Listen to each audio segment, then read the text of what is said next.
हाँ जी बेटे, हुण असीं अपनी पोलिटिकल सिस्टम दी नैक्सट क्लास स्टार्ट कर रहे हैं। ठीक है, जदों उस तो पहलां पोलिटिकल सिस्टम दे उत्ते मेरे हिसाब दे नाल तुहाडीआं 4 क्लासिस लग चुकीआं हैं। वो चारों क्लासिस जिहड़ियां ने वो मैं अपने यूट्यूब चैनल दे उत्ते लाइव क्लासिस पा दित्तियां हैं। सो उसे नूं कंटिन्यू करदे होए असीं अज अगे क्लास करांगे। जिहड़ा बच्चा पिछों सुणना चाहुंदा है, जिहदी कोई क्लास मिस होई है या जिहदे च पढ़न दी थोड़ी बहुती आस है, उस अपने यूट्यूब चैनल दे उत्ते तुसीं सब ने सबसक्राइब कर लिया होना। मैं एक बारी फिर दस दिंदी हां, यूट्यूब दे उत्ते हरमिंदर कौर पोलिटिकल साइंस जदों तुसीं चैनल खोलोगे तां उहदे उत्ते तुहानूं लाइव क्लासिस दे वीडियोज़ भी नज़र आ जाणगे। सो तुसीं उत्थों देख लिओ। जिहड़ियां होर 3-4 वीडियो इस लैसन दे, क्योंकि मैं पहले दिन ही तुहानूं दसता सीगा कि ये जिहड़ा लैसन है ये बहुत ही ज़्यादा लेंथी है और 7-8 क्लासिस मैनूं इहदे लई चाहीदियां ने। सो अज साडी नैक्सट 5वीं आई थिंक 5th क्लास है। ਅਸੀਂ ਕਰ ਰਹੇ ਸੀ ਰਾਜਨੀਤਿਕ ਪ੍ਰਣਾਲੀ। ਰਾਜਨੀਤਿਕ ਪ੍ਰਣਾਲੀ ਦੇ ਵਿੱਚ ਮੈਂ ਤੁਹਾਨੂੰ ਦੱਸਤਾ ਸੀ 2 ਸ਼ਬਦਾਂ ਤੋਂ ਮਿਲ ਕੇ ਬਣੀ ਹੈ ਰਾਜਨੀਤਿਕ ਜਮਾ ਪ੍ਰਣਾਲੀ। ਰਾਜਨੀਤਿਕ ਦਾ ਅਰਥ ਹੈਗਾ ਉਚਿਤ ਕਾਨੂੰਨੀ ਸਰੀਰਕ ਜਬਰ ਸ਼ਕਤੀ ਅਤੇ ਪ੍ਰਣਾਲੀ ਦੋਨਾਂ ਨੂੰ ਮਿਲ ਕੇ ਰਾਜ ਨੂੰ ਜਾਂ ਰਾਜਨੀਤਿਕ ਪ੍ਰਣਾਲੀ ਕੋਲ ਸ਼ਕਤੀ ਹੈ ਕਿ ਉਹ ਕਾਨੂੰਨ ਬਣਾ ਸਕਦੀ ਹੈ। ਉਸਦੇ ਕਾਨੂੰਨ ਸਭ ਨੂੰ ਮੰਨਣੇ ਪੈਂਦੇ ਹਨ। ਉਸਦੇ ਕਾਨੂੰਨ ਵਧੀਆ ਹੁੰਦੇ ਹਨ, ਉਚਿਤ ਹੁੰਦੇ ਹਨ, ਲੋਕਾਂ ਦੇ ਭਲੇ ਲਈ ਹੁੰਦੇ ਹਨ ਤੇ ਸਾਰਿਆਂ ਲਈ ਬਰਾਬਰ ਹੁੰਦੇ ਹਨ। ਸਾਰਿਆਂ ਲਈ ਉਹ ਕਾਨੂੰਨ ਮੰਨਣੇ ਜ਼ਰੂਰੀ ਹਨ। ਜੇਕਰ ਕੋਈ ਉਹਨਾਂ ਕਾਨੂੰਨਾਂ ਦੀ ਪਾਲਣਾ ਨਹੀਂ ਕਰਦਾ ਤਾਂ ਪ੍ਰਣਾਲੀ ਉਸਨੂੰ ਦੰਡ ਦੇ ਸਕਦੀ ਹੈ। ਠੀਕ ਹੈ, ਉਸ ਤੋਂ ਬਾਅਦ ਅਸੀਂ ਮੇਨ ਕੀਤਾ ਸੀ ਕਿ ਰਾਜਨੀਤਿਕ ਪ੍ਰਣਾਲੀ ਦਾ ਮੁੱਖ ਕੰਮ ਕੀ ਹੈ। ਤਾਂ ਮੁੱਖ ਕੰਮ 'ਚ ਮੈਂ ਤੁਹਾਨੂੰ ਦੱਸਿਆ ਸੀ 1 ਨੰਬਰ 'ਚ ਵੀ ਤੁਹਾਨੂੰ ਕੁਐਸਚਨ ਆ ਸਕਦਾ, what is the main function of political system. ਤਾਂ ਤੁਸੀਂ ਕੀ ਕਹਿਣਾ ਹੈ? ਨਿਵੇਸ਼ਾਂ ਨੂੰ ਨਿਕਾਸਾਂ ਬਦਲਣਾ। ठीक है, to change input in outputs. ठीक है, to change input in output. Input मैं तुहानूं दस्सिया सी निवेश मैंने मंगां, लोकां दीयां मंगां। आउटपुट मैंने प्रणाली वालों लए गए निर्णय। ये तुसीं याद रखना है। इनपुट निवेश का मतलब है लोकां दीयां मंगां, जो लोग प्रणाली तो मंगां करते हैं। आउटपुट का मतलब है निर्णय, जो प्रणाली उन्हां मंगां संबंधी निर्णय लैंदी है, उसनूं आउटपुट कहा जाता है। सो जे 1 नंबर च आ जाए तो तुसीं मेन ही लिखना है निवेशां नूं निकासां विच बदलना। फिर मैं कल तुहानूं कल दी क्लास च कराया सी निवेश मंगां दीयां किस्मां कि कितनी तरह दीयां मंगां हो सकदियां हन। वस्तुआं दी हो सकदी है, सेवावां दी हो सकदी है, विहार नूं निश्चित करन दी हो सकदी है, सूचना दी मंग हो सकदी है, प्रणाली विच भाग लैण दी मंग हो सकदी है। नाल ही बेटे मैं तुहानूं दस्सिया सीगा कि जदों आपां लोकां अगे मंगां रखदे हां, प्रणाली अगे मंगां रखदे हां लोक, ਤਾਂ ਉਹਨਾਂ ਨੂੰ ਸਮਰਥਨ ਵੀ ਦੇਣਾ ਪੈਂਦਾ ਹੈ, ਪ੍ਰਣਾਲੀ ਨੂੰ ਸਾਥ ਦੇਣਾ ਪੈਂਦਾ ਹੈ। ਦੈਟ ਇਜ਼ ਕਾਲਡ ਨਿਵੇਸ਼ ਸਮਰਥਨ, ਇਨਪੁਟ ਸਪੋਰਟ। ਠੀਕ ਹੈ, ਸੋ ਉਹ ਸਪੋਰਟ ਵੀ ਮੈਂ ਤੁਹਾਨੂੰ ਦੱਸਦੀ ਸੀ, ਚਾਹੇ ਪ੍ਰਣਾਲੀ ਦੇ ਆਪਾਂ ਕਹਿਣਾ ਮੰਨਣਾ ਹੈ, ਪ੍ਰਣਾਲੀ ਦਾ ਸਨਮਾਨ ਕਰਨਾ ਹੈ, ਪ੍ਰਣਾਲੀ ਦੇ ਟੈਕਸਿਸ ਨੂੰ ਭਰਨਾ ਹੈ, ਪ੍ਰਣਾਲੀ ਦੇ ਕਾਨੂੰਨਾਂ ਦੀ ਪਾਲਣਾ ਕਰਨੀ ਹੈ। ਔਰ ਮੈਂ ਤੁਹਾਨੂੰ ਇਹ ਦੱਸਿਆ ਸੀ ਜਿੰਨੀ ਜ਼ਿਆਦਾ ਅਸੀਂ ਸਪੋਰਟ ਦੇਵਾਂਗੇ ਪ੍ਰਣਾਲੀ ਨੂੰ, ਓਨਾ ਜ਼ਿਆਦਾ ਹੀ ਉਸ ਪ੍ਰਣਾਲੀ ਤੋਂ ਅਸੀਂ ਆਪਣੇ ਕੰਮ ਕਰਵਾ ਸਕਦੇ ਹਾਂ। ਠੀਕ ਹੈ, ਮੈਂ ਬਹੁਤ ਐਗਜ਼ਾਮਪਲ ਦਿੱਤੀਆਂ ਸੀ। ਜਿਹੜਾ ਬੱਚਾ ਸੁਣਨਾ ਚਾਹੇ ਉਹ ਲਾਈਵ ਕਲਾਸਿਸ, ਦਿਵਜੋਤ ਤੂੰ ਖਾਸ ਤੌਰ ਦੇ ਉੱਤੇ ਸੁਣ ਲੈ ਦਿਵਜੋਤ। ਠੀਕ ਹੈ, ਕਿਉਂਕਿ ਤੇਰੇ ਕੰਮ ਨਹੀਂ ਮੁੱਕਦੇ। ਆਪਣੀਆਂ ਪਿਛਲੀਆਂ ਕਲਾਸਿਸ ਜਿਹੜੀਆਂ YouTube ਦੇ ਉੱਤੇ ਸੁਣ ਲਿਓ। ਅੱਜ ਆਪਾਂ ਕਰਾਂਗੇ ਰਾਜਨੀਤਿਕ ਪ੍ਰਣਾਲੀ ਦੇ ਕੰਮ। ਲਿਖੋ functions of political system, very important. ਰਾਜਨੀਤਿਕ ਪ੍ਰਣਾਲੀ ਦੇ ਕੰਮ, ਫੰਕਸ਼ਨਸ ਆਫ ਪੋਲੀਟੀਕਲ ਸਿਸਟਮ। ਪਹਿਲਾਂ ਤਾਂ ਬੇਟੇ ਤੁਸੀਂ ਇਹਦੇ ਉੱਪਰ ਹੀ ਨਾਲ ਹੀ ਕਾਪੀ ਦੇ ਉੱਤੇ ਲਿਖੋ ਕਿ 6 ਨੰਬਰ ਦਾ ਕੁਐਸਚਨ, ਜਿਹੜਾ ਵੱਡਾ ਕੁਐਸਚਨ ਹੈ ਉਹ ਇਥੋਂ ਆ ਸਕਦਾ ਹੈ ਕਿ ਰਾਜਨੀਤਿਕ ਪ੍ਰਣਾਲੀ ਦੇ ਕੰਮਾਂ ਦਾ ਵਰਣਨ ਕਰੋ। ਠੀਕ ਹੈ ਜੀ, 6 ਨੰਬਰ 'ਚ ਆ ਸਕਦਾ ਹੈ ਪੂਰੇ ਦੇ ਪੂਰੇ ਕੰਮ। 4 ਨੰਬਰ ਦੇ ਵਿੱਚ ਨਿਵੇਸ਼ ਕਾਰਜ ਪੁੱਛੇ ਜਾ ਸਕਦੇ हैं, 4 ਨੰਬਰ 'ਚ ਨਿਕਾਸ ਕਾਰਜ ਪੁੱਛੇ ਜਾ ਸਕਦੇ हैं। ਇਕੱਲੇ ਨਿਵੇਸ਼ ਵੀ ਪੁੱਛੇ ਜਾ ਸਕਦੇ हैं, ਇਕੱਲੇ ਨਿਕਾਸ ਵੀ ਪੁੱਛੇ ਜਾ ਸਕਦੇ हैं। ਠੀਕ ਹੈ ਜੀ, ਉਸ ਤੋਂ ਇਲਾਵਾ ਹਰੇਕ ਪੁਆਇੰਟ ਉੱਤੇ ਨੋਟ ਕਰ ਲਓ ਕਿ ਹਰੇਕ ਪੁਆਇੰਟ ਉੱਤੇ ਸਾਨੂੰ 1 ਜਾਂ 2 ਨੰਬਰ ਦਾ ਕੁਐਸਚਨ ਵੀ ਆ ਸਕਦਾ ਹੈ। ਜਦੋਂ ਮੈਂ ਕਰਵਾਵਾਂਗੀ ਮੈਂ ਨਾਲੋਂ ਨਾਲ ਦੱਸੀ ਵੀ ਜਾਵਾਂਗੀ, ਪਰ ਤੁਸੀਂ ਨੋਟ ਵੀ ਕਰ ਲਓ। ਠੀਕ ਹੈ ਜੀ, most important 6 marks question is this ਕਿ ਰਾਜਨੀਤਿਕ ਪ੍ਰਣਾਲੀ ਦੇ ਕੰਮ, ਰਾਜਨੀਤਿਕ functions of political system. Heading ਦੇ ਲਿਆ, ਹੁਣ ਅੱਗੇ ਲਿਖਣਾ ਸ਼ੁਰੂ ਕਰੋ। ਰਾਜਨੀਤਿਕ ਪ੍ਰਣਾਲੀ ਮੁੱਖ ਤੌਰ ਤੇ 2 ਤਰ੍ਹਾਂ ਦੇ ਕੰਮ ਕਰਦੀ ਹੈ। There are 2 main functions of political system. One is निवेश कारज, number 2 निकास कारज। Number 1 input functions, number 2 output functions.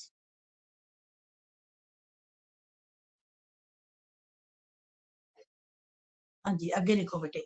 Input functions, input function ਨਿਵੇਸ਼ ਕਾਰਜਾਂ ਤੋਂ ਭਾਵ ਹੈ ਲੋਕਾਂ ਅਤੇ ਲੋਕਾਂ ਦੇ ਸਮੂਹਾਂ ਰਾਹੀਂ ਕੀਤੀਆਂ ਗਈਆਂ ਮੰਗਾਂ। ਨਿਵੇਸ਼ ਕਾਰਜਾਂ ਤੋਂ ਭਾਵ ਹੈ ਲੋਕਾਂ ਅਤੇ ਲੋਕਾਂ ਦੇ ਸਮੂਹਾਂ ਰਾਹੀਂ ਕੀਤੀਆਂ ਗਈਆਂ ਮੰਗਾਂ। ਲੋਕੀ ਜਾਂ ਲੋਕਾਂ ਦੇ ਸਮੂਹ ਜਿਹੜੇ ਨੇ ਉਹ ਪ੍ਰਣਾਲੀ ਦੇ ਅੱਗੇ ਮੰਗਾਂ ਕਰਦੇ ਹਨ, ਇਹਨਾਂ ਨੂੰ ਆਪਾਂ ਕੀ ਕਹਿੰਦੇ ਆ? ਇਨਪੁਟ, ਨਿਵੇਸ਼ ਕਾਰਜ। ਹਾਂਜੀ, ਅੱਗੇ ਲਿਖੋ ਨੰਬਰ 2 ਆਊਟਪੁੱਟ ਫੰਕਸ਼ਨਸ, ਨਿਕਾਸ ਕਾਰਜ। ਨਿਕਾਸ ਕਾਰਜ ਲੋਕਾਂ ਦੀਆਂ ਮੰਗਾਂ ਸੰਬੰਧੀ ਪ੍ਰਣਾਲੀ ਵੱਲੋਂ ਲਏ ਗਏ ਡਿਸੀਜਨਸ, ਫੈਸਲੇ। ਲੋਕਾਂ ਦੀਆਂ ਮੰਗਾਂ ਸੰਬੰਧੀ ਪ੍ਰਣਾਲੀ ਵੱਲੋਂ ਲਏ ਗਏ ਫੈਸਲੇ। decisions of the government or decision of the system or the demands of people or the demands of people। ਜੋ ਲੋਕੀ ਮੰਗਾਂ ਰੱਖਦੇ ਹਨ ਉਹਨਾਂ ਸੰਬੰਧੀ ਪ੍ਰਣਾਲੀ ਜੋ ਫੈਸਲੇ ਲੈਂਦੀ ਹੈ, ਜੋ ਕਾਨੂੰਨ ਬਣਾਉਂਦੀ ਹੈ, ਉਸ ਨੂੰ ਨਿਕਾਸ ਕਾਰਜ ਕਿਹਾ ਜਾਂਦਾ ਹੈ। ਠੀਕ ਹੈ ਜੀ, ਇਹ ਤੁਹਾਨੂੰ 1 ਨੰਬਰ 'ਚ ਪੁੱਛਿਆ ਜਾ ਸਕਦਾ ਹੈ, 2 'ਚ ਪੁੱਛਿਆ ਜਾ ਸਕਦਾ। ਹੁਣ ਅੱਗੇ ਫਿਰ ਹੈਡਿੰਗ ਦਿਓ ਨਿਵੇਸ਼ ਕਾਰਜ, ਇਨਪੁਟ ਫੰਕਸ਼ਨਸ। ਨਿਵੇਸ਼ ਕਾਰਜ ਇਨਪੁਟ ਫੰਕਸ਼ਨਸ। ਨੰਬਰ 1 ਪਾਓ। ਪਹਿਲਾ ਨਿਵੇਸ਼ ਕਾਰਜ ਹੈਗਾ ਰਾਜਨੀਤਿਕ ਸਮਾਜੀਕਰਨ ਅਤੇ ਭਰਤੀ। ਰਾਜਨੀਤਿਕ ਸਮਾਜੀਕਰਨ ਅਤੇ ਭਰਤੀ। Political socialisation and recruitment. Political socialisation and recruitment.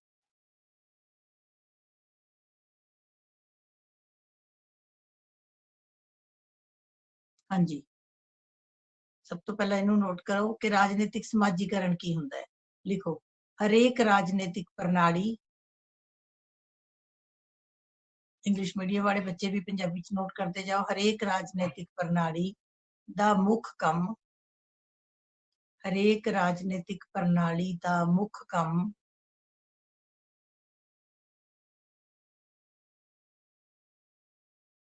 ਚੰਗੀਆਂ ਪਰੰਪਰਾਵਾਂ, ਰੀਤੀ ਰਿਵਾਜਾਂ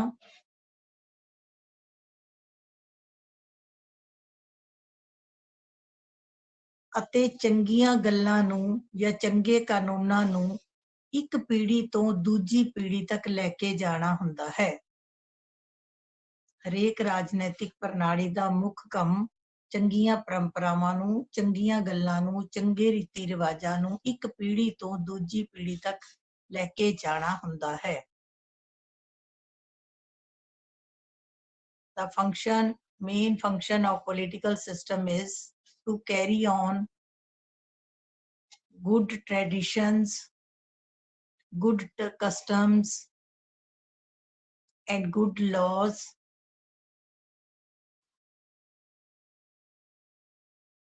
to next generations।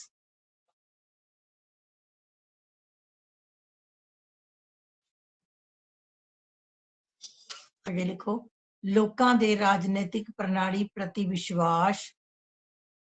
ਲੋਕਾਂ ਦੇ ਰਾਜਨੀਤਿਕ ਪ੍ਰਣਾਲੀ ਪ੍ਰਤੀ ਵਿਸ਼ਵਾਸ, ਭਾਵਨਾਵਾਂ,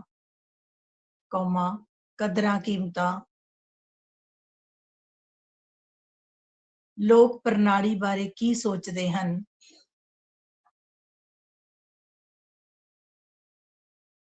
ਲੋਕ ਪ੍ਰਣਾਲੀ ਬਾਰੇ ਕੀ ਸੋਚਦੇ ਹਨ? ਇਸ ਨੂੰ ਰਾਜਨੀਤਿਕ ਸੱਭਿਆਚਾਰ ਕਿਹਾ ਜਾਂਦਾ ਹੈ।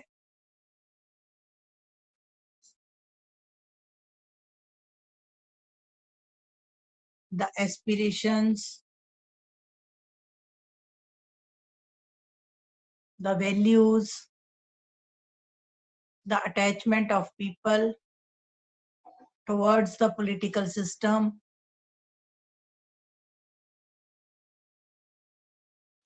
and what the people think about their political system and what the people think about their political system is called political culture। is called political culture। लिख लो, औखा है, मैं ਹੁਣੇ ਸਮਝਾ ਦਾਂਗੀ ਮੈਂ। ਅੱਗੇ ਲਿਖੋ ਰਾਜਨੀਤਿਕ ਸੱਭਿਆਚਾਰ ਨੂੰ ਇੱਕ ਪੀੜ੍ਹੀ ਤੋਂ ਦੂਜੀ ਪੀੜ੍ਹੀ ਤੱਕ ਲੈ ਕੇ ਜਾਣਾ। ਰਾਜਨੀਤਿਕ ਸੱਭਿਆਚਾਰ ਨੂੰ ਇੱਕ ਪੀੜ੍ਹੀ ਤੋਂ ਦੂਜੀ ਪੀੜ੍ਹੀ ਤੱਕ ਲੈ ਕੇ ਜਾਣਾ कायम रखना या बदलना। राजनीतिक सभ्याचार ਨੂੰ ਇੱਕ ਪੀੜ੍ਹੀ ਤੋਂ ਦੂਜੀ ਪੀੜ੍ਹੀ ਤੱਕ ਲੈ ਕੇ ਜਾਣਾ, ਕੌਮਾ ਕਾਇਮ ਰੱਖਣਾ ਜਾਂ ਬਦਲਣਾ, ਇਸ ਨੂੰ ਰਾਜਨੀਤਿਕ ਸਮਾਜੀਕਰਨ ਕਿਹਾ ਜਾਂਦਾ ਹੈ।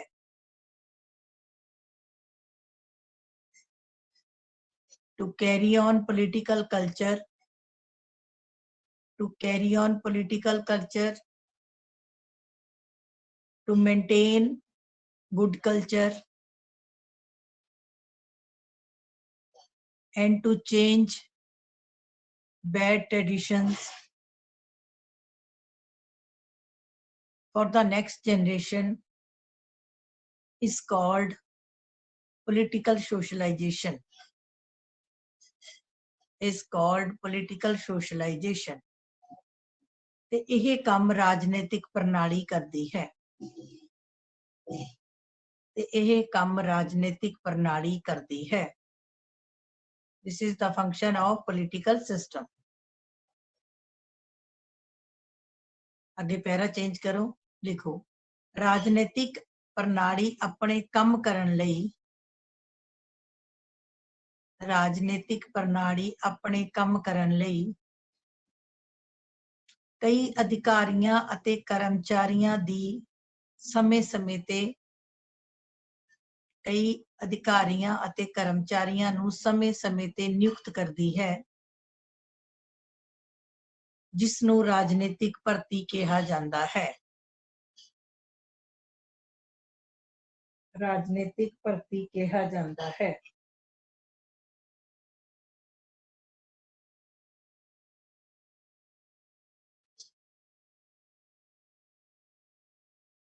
ਰਾਜਨੀਤਿਕ ਭਰਤੀ ਰਾਹੀਂ ਪ੍ਰਣਾਲੀ ਦੇ ਸਾਰੇ ਕਾਰਜ ਕੀਤੇ ਜਾਂਦੇ ਹਨ। ਰਾਜਨੀਤਿਕ ਭਰਤੀ ਨਾਲ ਪ੍ਰਣਾਲੀ ਦੇ ਸਾਰੇ ਕਾਰਜ ਕੀਤੇ ਜਾਂਦੇ ਹਨ।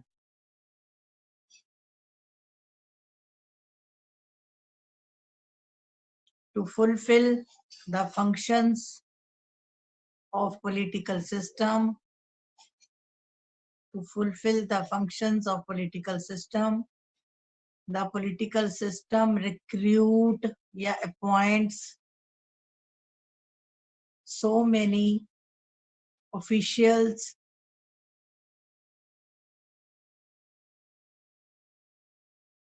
this is called political recruitment, राजनीतिक भर्ती।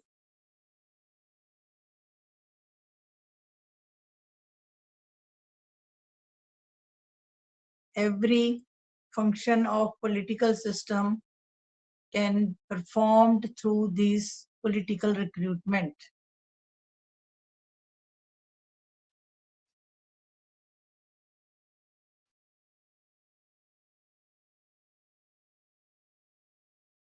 मैं ਤੁਹਾਨੂੰ ਪਹਿਲਾਂ ਸਟਾਰਟਿੰਗ 'ਚ ਹੀ ਦੱਸਤਾ ਸੀਗਾ ਕਿ ਇਹ ਲੈਸਨ ਲਿਟਲ ਟਫ ਹੈ।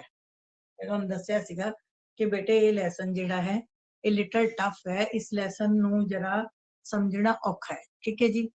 ਹੁਣ ਬੇਟੇ ਬੜੇ ਧਿਆਨ ਦੇ ਨਾਲ ਗੱਲ ਨੂੰ, ਬਹੁਤ ਧਿਆਨ ਦੇ ਨਾਲ ਗੱਲ ਨੂੰ ਸਮਝੋ, ਕੋਈ ਇੰਨਾ ਹੈ ਨਹੀਂ। ਇਹ ਤੁਸੀਂ ਤੁਹਾਨੂੰ ਇਹਦੇ ਚੋਂ ਪਹਿਲਾਂ ਤਾਂ ਤੁਹਾਨੂੰ ਇੱਥੇ 2 ਕੁਐਸਚਨ ਤੁਹਾਡੇ ਲਈ ਬਣ ਗਏ। ਨੰਬਰ 1 ਬਣ ਗਿਆ ਰਾਜਨੀਤਿਕ ਸਮਾਜੀਕਰਨ ਤੋਂ ਕੀ ਭਾਵ ਹੈ।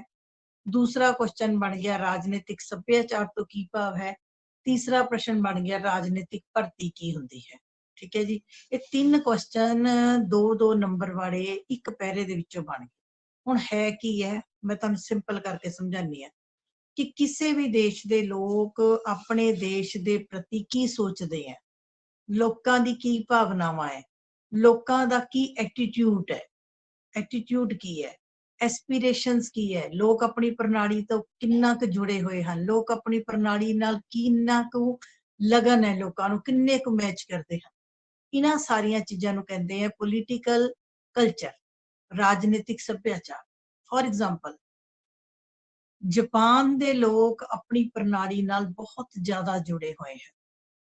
उत्थों देखो जापान एक ऐसा देश है जिथे कई बारी भूचाल आंदे ने, कई बारी ਵੱਖ-ਵੱਖ ਭੂਚਾਲ ਆਏ ਨੇ, ਬੜਾ ਡਿਸਟਰੈਕਸ਼ਨ ਹੁੰਦੀ ਹੈ। ਚੌਥੇ ਦਿਨ ਜੀਓਗ੍ਰਾਫਿਕਲੀ ਜਾਪਾਨ ਏਦਾਂ ਦਾ ਜਿਹਦਾ ਬਹੁਤ ਨੁਕਸਾਨ ਹੁੰਦਾ ਹੈ। ਪਰ ਜਦੋਂ ਹੀ ਜਾਪਾਨ ਦੇ ਲੋਕ ਕਿਸੇ ਵਿਪਤਾ ਚੋਂ ਗੁਜ਼ਰਦੇ ਨੇ, ਉਸ ਤੋਂ ਬਾਅਦ ਉਹ ਇੰਨੀ ਮਿਹਨਤ ਕਰਦੇ ਨੇ, ਇੰਨੀ ਮਿਹਨਤ ਕਰਦੇ ਨੇ ਕਿ ਆਪਣੇ ਦੇਸ਼ ਨੂੰ ਫਿਰ ਖੜਾ ਕਰ ਦਿੰਦੇ। ਉੱਥੋਂ ਦੀ ਸਰਕਾਰ ਜੇ ਕੁਝ ਗਲਤ ਵੀ ਕਰ ਦਿੰਦੀ ਹੈ ਤਾਂ ਵੀ ਉੱਥੋਂ ਦੇ ਲੋਕਾਂ ਨੂੰ ਲੱਗਦਾ ਹੈ ਕਿ ਨਹੀਂ ਸਾਡੀ ਸਰਕਾਰ ਨੇ ਇਹ ਕੀਤਾ ਹੈ ਤਾਂ ਇਹਦੇ ਪਿੱਛੇ ਕੋਈ ਕਾਰਨ ਹੋਏਗਾ।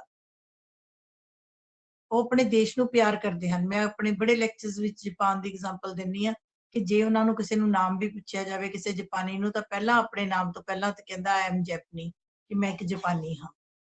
ਦੂਜੇ ਪਾਸੇ ਜੇ ਆਪਾਂ ਆਪਣੇ ਦੇਸ਼ 'ਚ ਦੇਖੀਏ, ਸਾਡੇ ਦੇਸ਼ ਦੇ ਵਿੱਚ ਇਸ ਵੇਲੇ ਕਈ ਕਾਰਨਾਂ ਕਰਕੇ ਮੋਸਟ ਆਫ ਦਾ ਪੀਪਲ ਕੀ ਹੈ, ਆਪਣੇ ਦੇਸ਼ ਦੇ ਢਾਂਚੇ ਤੇ ਸਾਨੂੰ ਵਿਸ਼ਵਾਸ ਨਹੀਂ ਹੈ, ਆਪਣੇ ਦੇਸ਼ ਪ੍ਰਤੀ ਸਾਨੂੰ ਆਸ ਨਹੀਂ ਰਹੀ, ਆਪਣੇ ਦੇਸ਼ ਨਾਲ ਅਸੀਂ ਜੁੜੇ ਨਹੀਂ ਹੋਏ ਕਿਤੇ ਨਾ ਕਿਤੇ। ਸਾਡੇ ਦੇਸ਼ ਦੀ ਸਰਕਾਰ ਜੇ ਚੰਗਾ ਜੇ ਮਾੜਾ ਕਰਦੀ ਹੈ ਤਾਂ ਵੀ ਅਸੀਂ ਰੋਂਦੇ ਆ, ਤੇ ਜੇ ਚੰਗਾ ਵੀ ਕਰ ਦਿੰਦੀਆਂ ਸਰਕਾਰਾਂ ਫਿਰ ਅਸੀਂ ਕਹਿੰਦੇ ਆ ਇਹਨਾਂ ਨੇ ਵੋਟਾਂ ਲੈਣੀਆਂ ਹੋਣੀਆਂ, ਆਹੋ ਹੁਣ ਵੋਟਾਂ ਆ ਗਈਆਂ। ਭਾਵ ਸਾਨੂੰ ਕਿਸੇ ਵੀ ਗੱਲ ਦੇ ਉੱਤੇ ਯਕੀਨ ਨਹੀਂ ਹੈ। ਸੋ ਇਹ ਹੋਣਾ ਚਾਹੀਦਾ, ਯਕੀਨ ਹੋਣਾ ਚਾਹੀਦਾ, ਠੀਕ ਹੈ। ਇਹਦੇ 'ਚ ਇਹ ਨਹੀਂ ਕਿ ਲੋਕਾਂ ਦਾ ਕਸੂਰ ਹੈ, ਸਾਡੇ ਢਾਂਚੇ ਦਾ ਵੀ ਕਸੂਰ ਹੈ। ਲੋਕਾਂ ਦਾ ਵਿਸ਼ਵਾਸ ਉੱਠ ਚੁੱਕਿਆ ਢਾਂਚੇ ਤੋਂ, ਸਾਡੇ ਲੀਡਰਾਂ ਦਾ ਕਸੂਰ ਹੈ, ਸਾਡੇ ਪੋਲੀਟੀਕਲ ਸਿਸਟਮ ਦਾ ਕਸੂਰ ਹੈ, ਸਾਡੀਆਂ ਸਰਕਾਰਾਂ ਦਾ ਕਸੂਰ ਹੈ, ਸਾਡੇ ਆਏ ਦਿਨ ਹੋਏ ਘਪਲਿਆਂ ਦਾ ਕਸੂਰ ਹੈ, ਸਾਰਾ ਦਿਨ ਲੋਕ ਭ੍ਰਸ਼ਟਾਚਾਰ ਦਾ ਕਸੂਰ ਹੈ। ਤਾਂ ਹੀ ਸਾਡਾ ਹਾਲ ਇਹ ਹੋ ਗਿਆ। ਨਹੀਂ ਤਾਂ ਹਰ ਬੰਦਾ ਆਪਣੇ ਦੇਸ਼ ਨੂੰ ਬਹੁਤ ਪਿਆਰ ਕਰਦਾ ਹੈ। ਸੋ ਰਾਜਨੀਤਿਕ ਪ੍ਰਣਾਲੀ ਦਾ ਕੰਮ ਕੀ ਹੈ? ਰਾਜਨੀਤਿਕ ਸੱਭਿਆਚਾਰ ਨੂੰ ਲੋਕਾਂ ਦੀਆਂ ਭਾਵਨਾਵਾਂ, ਲੋਕਾਂ ਦੀਆਂ ਇੱਛਾਵਾਂ, ਲੋਕਾਂ ਦੇ ਦ੍ਰਿਸ਼ਟੀਕੋਣ, ਲੋਕਾਂ ਦੀ ਸੋਚਣੀ ਨੂੰ ਇੱਕ ਪੀੜ੍ਹੀ ਤੋਂ ਦੂਜੀ ਪੀੜ੍ਹੀ ਤੱਕ ਲੈ ਕੇ ਜਾਣਾ, ਕਾਇਮ ਰੱਖਣਾ ਜਾਂ ਬਦਲਣਾ। ਕਾਇਮ ਆਪਾਂ ਕਿਹੜੀ ਚੀਜ਼ ਰੱਖਦੇ ਆ, ਮੇਨਟੇਨ ਕਿਹੜੀ ਰੱਖਦੇ ਆ? ਜਿਹੜੀ ਚੰਗੀ ਹੁੰਦੀ ਹੈ। ਬਦਲਦੇ ਕਿਹੜੀਆਂ? ਜਿਹੜੀਆਂ ਮਾੜੀਆਂ ਗੱਲਾਂ। ਸੋ ਹਰੇਕ ਰਾਜਨੀਤਿਕ, ਭਾਰਤ ਦੀ ਨਹੀਂ ਸਾਰੇ ਦੇਸ਼ਾਂ ਦੀ ਰਾਜਨੀਤਿਕ ਪ੍ਰਣਾਲੀ ਦਾ ਮੁੱਖ ਕੰਮ ਕੀ ਹੈ ਕਿ ਜੋ ਲੋਕ ਰਾਜਨੀਤਿਕ ਪ੍ਰਣਾਲੀ ਪ੍ਰਤੀ ਸੋਚਦੇ ਹਨ, ਭਾਵਨਾਵਾਂ ਹਨ, ਜੁੜੇ ਹੋਏ ਹਨ, ਕਦਰਾਂ ਕੀਮਤਾਂ ਹਨ, ਦੇਸ਼ ਨਾਲ ਪਿਆਰ ਹੈ, ਚੰਗੀਆਂ ਪਰੰਪਰਾਵਾਂ ਨੂੰ, ਚੰਗੇ ਰੀਤੀ ਰਿਵਾਜਾਂ ਨੂੰ, ਚੰਗੀਆਂ ਗੱਲਾਂ ਨੂੰ ਇੱਕ ਪੀੜ੍ਹੀ ਤੋਂ ਦੂਜੀ ਪੀੜ੍ਹੀ ਤੱਕ ਲੈ ਕੇ ਜਾਣਾ। ਜਿਹੜੇ ਬਦਲਣ ਵਾਲੀਆਂ ਚੀਜ਼ਾਂ ਨੇ ਉਹਨਾਂ ਨੂੰ ਬਦਲਣਾ, ਤੇ ਜਿਹੜੀਆਂ ਮੇਨਟੇਨ ਕਰਨ ਵਾਲੀਆਂ ਨੇ, ਕਾਇਮ ਰੱਖਣ ਵਾਲੀਆਂ, ਉਹਨਾਂ ਨੂੰ ਕਾਇਮ ਰੱਖਣਾ। ਇਸ ਨੂੰ ਰਾਜਨੀਤਿਕ ਸੱਭਿਆਚਾਰ ਕਿਹਾ ਜਾਂਦਾ ਹੈ। ਔਰ ਇਸ ਨੂੰ ਰਾਜਨੀਤਿਕ ਸਮਾਜੀਕਰਨ, ਪੋਲੀਟੀਕਲ ਸਮਾਜੀਕਰਨ, ਰਾਜਨੀਤਿਕ ਸਮਾਜੀਕਰਨ ਕਿਹਾ ਜਾਂਦਾ ਹੈ। ਇਹ ਕੰਮ ਹਰੇਕ ਦੇਸ਼ ਦੀ ਪ੍ਰਣਾਲੀ ਨੇ ਕਰਨਾ।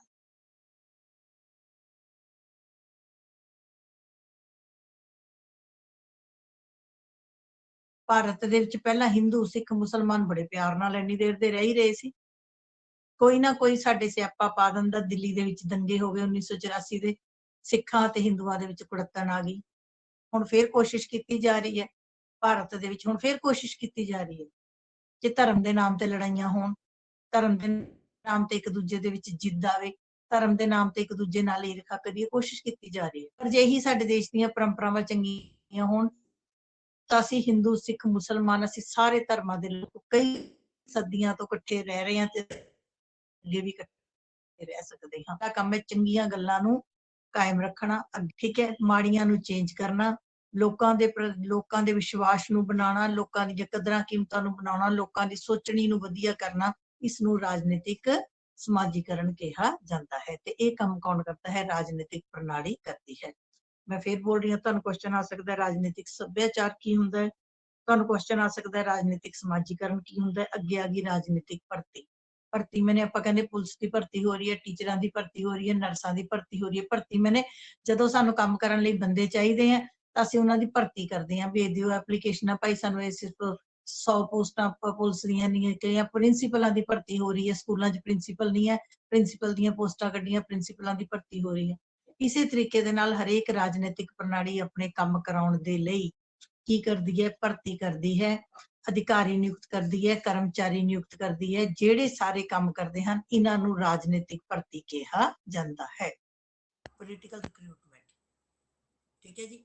ਸੋ ਇਹ ਯਾਦ ਰੱਖਣਾ ਹੈ ਤੁਸੀਂ, ਪੋਲੀਟੀਕਲ ਰਿਕਰੂਟਮੈਂਟ ਕੀ ਹੈ ਕਿ ਰਾਜਨੀਤਿਕ ਪ੍ਰਣਾਲੀ ਜਦੋਂ ਆਪਣੇ ਕੰਮ ਕਰਨ ਦੇ ਲਈ, ਆਪਣੇ ਕੰਮ ਕਰਾਉਣ ਦੇ ਲਈ ਵੱਖ-ਵੱਖ ਅਧਿਕਾਰੀਆਂ, ਵੱਖ-ਵੱਖ ਕਰਮਚਾਰੀਆਂ, ਦੇਸ਼ ਦੇ ਵਿੱਚ ਵੱਖ-ਵੱਖ ਪੋਸਟਾਂ ਦੇ ਉੱਤੇ ਬੰਦੇ ਭਰਤੀ ਕੀਤੇ ਜਾਂਦੇ ਹਨ। ਕੋਈ ਵੀ ਹੋ ਸਕਦੇ ਹੈ, ਪ੍ਰਿੰਸੀਪਲਸ ਹੋ ਸਕਦੇ ਹੈ, ਐਸਟੀਓਜ਼ ਹੋ ਸਕਦੇ ਹੈ, ਪੁਲਿਸ ਮੁਲਾਜ਼ਮ ਹੋ ਸਕਦੇ ਹੈ, ਫੌਜ ਦੀ ਭਰਤੀ ਹੋ ਸਕਦੀ ਹੈ, ਨਰਸਾਂ ਦੀ ਹੋ ਸਕਦੀ ਹੈ, ਡਾਕਟਰ ਰੱਖੇ ਜਾ ਸਕਦੇ ਨੇ, ਕਿਉਂਕਿ ਪ੍ਰਣਾਲੀ ਨੇ ਤਾਂ ਹਰ ਪੋਸਟ ਤੇ ਕੰਮ ਕਰਾਉਣਾ।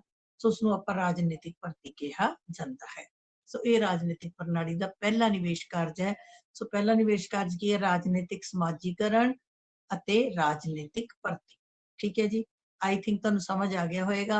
लाइव क्लास च भी मैं डिटेल च दस रही हां। इस तो इलावा मैं बार बार बार बार कहनी हां यूट्यूब के उत्ते मेरी 4 वीडियोज़ मेरे चैनल के उत्ते पईयां। एजुसेट वाले दे उत्ते होर संबंधी जिहड़ा बच्चा जिन्ना पढ़ना चाहे, जिन्ना गुड़ गुड़ नहीं पाओगे, ठीक है। जे तुसी नंबर लेना चाहते हो तुहानू मेहनत करनी, जेड़े नंबर नहीं लेना चाहते हो ना करन, आपां की कह सकदे। ठीक है बेटे, ये तुहाडी तुहाडी जिंदगी है, तुसी इनू बना लो, तुसी इनू बिगाड़ दो, तुसी ये तुहाडी लाइफ है। ठीक है, तुसी हुण मौजां कर लो, अगे धक्के खा लिओ। हुण पढ़ लो, अगे मौजां कर लिओ। समझ आ गई। जिद्दां दा बेटा अपना करोना करके ते जिद्दां दा अपना हिसाब किताब चल रहा है, अपने पंजाब दे बच्चे आईलैट जोगे भी नहीं रहने, बाहर जाण जोगे भी नहीं रहने। सो इस करके जे तुसी वाकई इंटैलीजेंट रहना चाहते हो तो रब दा वास्ता क्लासां ला। ठीक है जी। अगली गल, दूसरा पॉइंट लिखो, हित सरूपीकरण। दूसरा निवेश कार्य हित सरूपीकरण।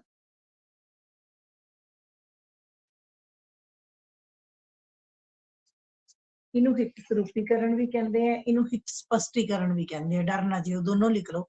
और पेपर च आ जाए तो तुसी डर जाओ भी हाँ तो मैडम ने कराया ही नहीं। हित सरूपीकरण या हित स्पष्टीकरण। Interest articulation. Interest articulation. हुण इहनूं पहले बड़े ध्यान नाल मैं शॉर्ट करके लिखा रही हां। एक नंबर च आ जांदा हित स्पष्टीकरण या हित सरूपीकरण तो की भाव है। लिखो पहला, हित मीन्स मंगा। हित हित के सामने डैश पा लो, मंगा। सरूपीकरण मैंने बनना, स्पष्टीकरण या सरूपीकरण मैंने बनना। हित मैंने interest means demands, articulation means बनना। टू क्रिएट द डिमांड्स, मैं तुहानू दस्सिया कि प्रणाली का मुख काम है लोकां दीयां मंगां नूं पूरा करना। पहला अपने कोल मंगां होणियां तो चाहिदियां, आपां तां ही पूरी करांगे। सो मंगां दा बनना, हित सरूपीकरण, मंगां दा बनना। हुण अगे लिखो, लोकां अते लोकां दे समूहां राहीं, लोकां अते लोकां दे समूहां राहीं प्रणाली दे अगे जो वख-वख मंगां रखियां जांदियां हन, प्रणाली दे अगे जो वख-वख मंगां रखियां जांदियां हन, उस नूं हित सरूपीकरण कहा जांदा है।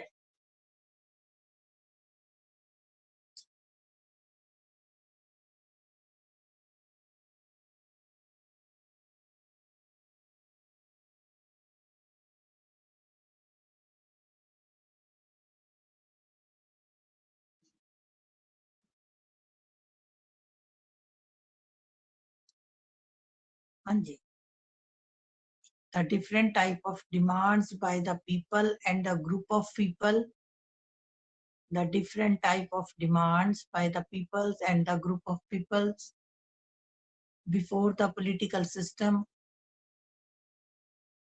is called interest articulation. English medium वाले बच्चे बेटे तुसी बुक जरूर लो, वैसे तो सारे बच्चे लो, बुक जरूर लो। और इस करके कि जो मैं तुहानू करवांदी है, मैं कोई इंग्लिश मीडियम च अलग नहीं करवा रही, मैं कोई ग्रामेटिकली वो नहीं देखती, मैं जो मैनू जिन्नी क मैनू इंग्लिश आउंदी है उस हिसाब नाल मैं तुहानू बोल दिंदी हां। बाकी तुसी अपने आप नू अपनी बुक दे विचों भी रीड कर सकते हो। ठीक है जी। अगे लिखो, लोकां दियां मंगां दा रखिया जाना बहुत जरूरी है। लोकां दियां मंगां दा पेश होना या रखिया जाना बहुत जरूरी है। It is very much essential to show the demands of people, क्योंकि जेकर मंगां रखियां जाणगियां तां ही उन्हां संबंधी, क्योंकि जेकर मंगां रखियां जाणगियां तां ही उन्हां संबंधी प्रणाली निर्णय ले सकदी है। If there are demands by the people, then the political system can work and make law. सीधी गल है, जे मंग नहीं रखी ਤਾਂ ਕੰਮ ਕਿੱਦਾਂ ਹੋਣਾ ਹੈ। ਮੈਂ ਤੁਹਾਨੂੰ ਕੱਲ ਹੀ ਇੱਕ ਗੱਲ ਕਹੀ ਸੀ ਕਿ ਮੰਨ ਲਓ ਤੁਸੀਂ ਆਪਣੇ ਫਾਦਰ ਨੂੰ ਕਹਿ ਦਿਓ ਕਿ ਮੈਂ ਸਾਨੂੰ ਤੁਹਾਡੇ ਤੋਂ ਕੁਝ ਨਹੀਂ ਚਾਹੀਦਾ, ਨਾ ਅਸੀਂ ਰੋਟੀ ਮੰਗੀਏ, ਨਾ ਅਸੀਂ ਮੋਟਰਸਾਈਕਲ ਮੰਗੀਏ, ਨਾ ਦਵਾਈ ਮੰਗੀਏ, ਨਾ ਕਿਤਾਬਾਂ ਮੰਗੀਏ, ਨਾ ਫੀਸ ਮੰਗੀਏ, ਕੁਝ ਨਹੀਂ ਚਾਹੀਦਾ, ਨਾ ਰਾਸ਼ਨ ਮੰਗੀਏ। ਫਿਰ ਉਹ ਕੀ ਕੰਮ ਕਰਨਗੇ? ਕੁਝ ਕੰਮ ਕਰਨ ਦੀ ਲੋੜ ਨਹੀਂ। ਸੋ ਇਸ ਕਰਕੇ ਜਦੋਂ ਅਸੀਂ ਪ੍ਰਣਾਲੀ ਨੇ ਕੰਮ ਕਰਨਾ ਹੈ ਤਾਂ ਪ੍ਰਣਾਲੀ ਨੂੰ ਕੰਮ ਕਰਨ ਦੇ ਲਈ ਲੋਕਾਂ ਦੀ ਮੰਗਾਂ ਦਾ ਹੋਣਾ ਜ਼ਰੂਰੀ ਹੈ। ਹੁਣ ਲੋਕਾਂ ਦੀਆਂ ਮੰਗਾਂ ਸਾਨੂੰ ਕਿੱਥੋਂ ਪਤਾ ਲੱਗਦੀਆਂ? ਨੋਟ ਕਰੋ, ਅਖਬਾਰਾਂ, ਰੇਡੀਓ, ਟੈਲੀਵਿਜ਼ਨ, ਹੜਤਾਲਾਂ, ਰੋਸ਼, ਧਰਨੇ, ਅਖਬਾਰਾਂ 'ਚ ਲਿਖੇ ਹੋਏ ਲੇਖ, ਇਹ ਸਾਰੇ। ਹੁਣ ਕੱਲਾ ਬੰਦਾ ਤਾਂ ਨਹੀਂ ਨਾ ਪ੍ਰਧਾਨ ਮੰਤਰੀ ਨੂੰ ਦੱਸਣ ਜਾਂਦਾ ਜਾਂ ਮੁੱਖ ਮੰਤਰੀ ਨੂੰ ਵੀ ਬਈ ਮੇਰੀ ਆਹ ਡਿਮਾਂਡ ਹੈ। ਕਿੱਥੋਂ ਪਤਾ ਲੱਗਦੀਆਂ ਨੇ? ਬੈਂਕਾਂ ਵਾਲਿਆਂ ਦੀ ਹੜਤਾਲ ਹੋ ਗਈ, ਉਹਨਾਂ ਦੀਆਂ ਮੰਗਾਂ। ਕਿਸਾਨ ਬੈਠੇ ਨੇ, ਉਹਨਾਂ ਦੀਆਂ ਮੰਗਾਂ। ਕੋਈ ਰੈਲੀਆਂ ਕੱਢ ਰਿਹਾ, ਉਹਨਾਂ ਦੀਆਂ ਮੰਗਾਂ। ਕੋਈ ਟੀਚਰਾਂ ਦੀ ਰੈਲੀ ਨਿਕਲ ਗਈ, ਸਾਨੂੰ ਪੱਕੇ ਕਰੋ, ਉਹਨਾਂ ਦੀਆਂ ਮੰਗਾਂ। ਪ੍ਰਣਾਲੀ ਕੋਲ ਮੰਗਾਂ ਕਿੱਦਾਂ ਜਾਂਦੀਆਂ ਨੇ? ਹੜਤਾਲਾਂ ਰਾਹੀਂ, ਰੇਡੀਓ ਰਾਹੀਂ, ਟੈਲੀਵਿਜ਼ਨਾਂ ਰਾਹੀਂ, ਧਰਨਿਆਂ ਰਾਹੀਂ, ਰੋਸ਼ ਧਰਨਿਆਂ ਰਾਹੀਂ, ਰੈਲੀਆਂ ਰਾਹੀਂ, ਲੇਖਾਂ ਰਾਹੀਂ। ਠੀਕ ਹੈ, ਇਹ ਸਾਰੇ ਤਰੀਕਿਆਂ ਦੇ ਰਾਹੀਂ ਪ੍ਰਣਾਲੀ ਕੋਲ ਲੋਕਾਂ ਦੀਆਂ ਮੰਗਾਂ ਪਹੁੰਚ ਜਾਂਦੀਆਂ ਹਨ। ਠੀਕ ਹੈ ਜੀ।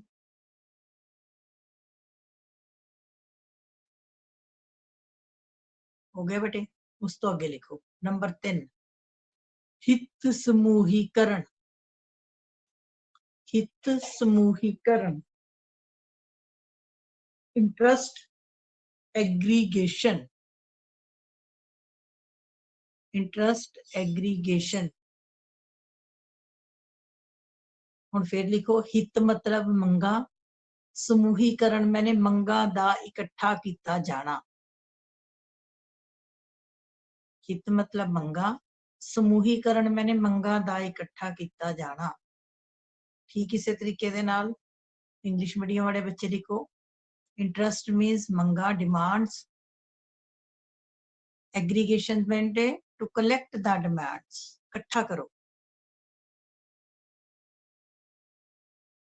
ਲਿਖੋ, ਲੋਕਾਂ ਅਤੇ ਲੋਕਾਂ ਦੇ ਸਮੂਹਾਂ ਰਾਹੀਂ ਜੋ ਮੰਗਾਂ ਕੀਤੀਆਂ ਜਾਂਦੀਆਂ ਹਨ। ਲੋਕਾਂ ਜਾਂ ਲੋਕਾਂ ਦੇ ਸਮੂਹਾਂ ਰਾਹੀਂ ਜੋ ਮੰਗਾਂ ਕੀਤੀਆਂ ਜਾਂਦੀਆਂ ਹਨ,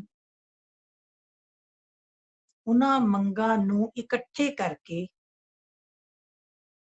ਉਹਨਾਂ ਮੰਗਾਂ ਨੂੰ ਇਕੱਠੇ ਕਰਕੇ ਉਹਨਾਂ ਸੰਬੰਧੀ ਕਾਨੂੰਨ ਬਣਾਉਣ ਦਾ ਕੰਮ, ਉਹਨਾਂ ਸੰਬੰਧੀ ਕਾਨੂੰਨ ਬਣਾਉਣ ਦਾ ਕੰਮ ਰਾਜਨੀਤਿਕ ਪ੍ਰਣਾਲੀ ਕਰਦੀ ਹੈ।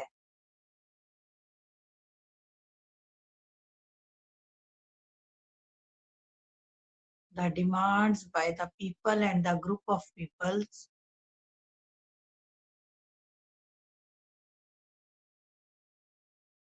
and to collect the demands,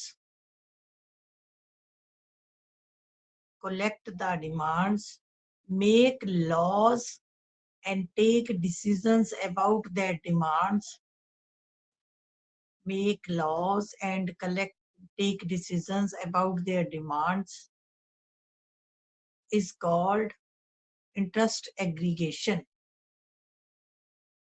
लिखो फिर मैं समझाती हाँ। कदे भी किताबां वाली लैंग्वेज ना लिखो, अपना बना के लिखो। मैं भी तो आप बोल रही हूँ, ਤੁਸੀਂ ਵੀ ਆਪਣਾ, ਤੁਸੀਂ ਮੇਰੇ ਵਾਲਾ ਵੀ ਨਹੀਂ ਲਿਖਣ ਦੀ ਲੋੜ, ਆਪਣਾ ਬਣਾ ਕੇ ਲਿਖੋ। ਜੋ ਤੁਹਾਨੂੰ ਸਮਝ ਆਇਆ ਤੁਸੀਂ ਉਹ ਲਿਖੋ। ਜਿਹੜਾ ਬੱਚੇ ਨੂੰ ਜ਼ਿੰਦਗੀ 'ਚ ਆਪਣਾ ਬਣਾ ਕੇ ਲਿਖਣਾ ਆ ਜਾਏਗਾ, ਆਪਣੇ ਆਪ ਸਮਝੋ ਕਾਮਯਾਬ ਹੈ। ਠੀਕ ਹੈ ਜੀ, ਅੱਗੇ ਲਿਖੋ, ਇਹ ਕੰਮ ਰਾਜਨੀਤਿਕ ਦਲਾਂ ਰਾਹੀਂ ਕੀਤਾ ਜਾਂਦਾ ਹੈ। The function of interest aggregation is done by political parties।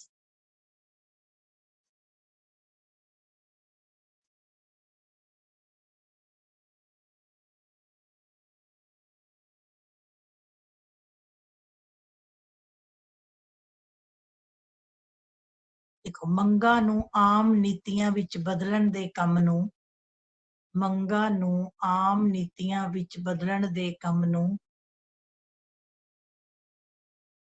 ਹਿੱਤ ਸਮੂਹੀਕਰਨ ਕਿਹਾ ਜਾਂਦਾ ਹੈ।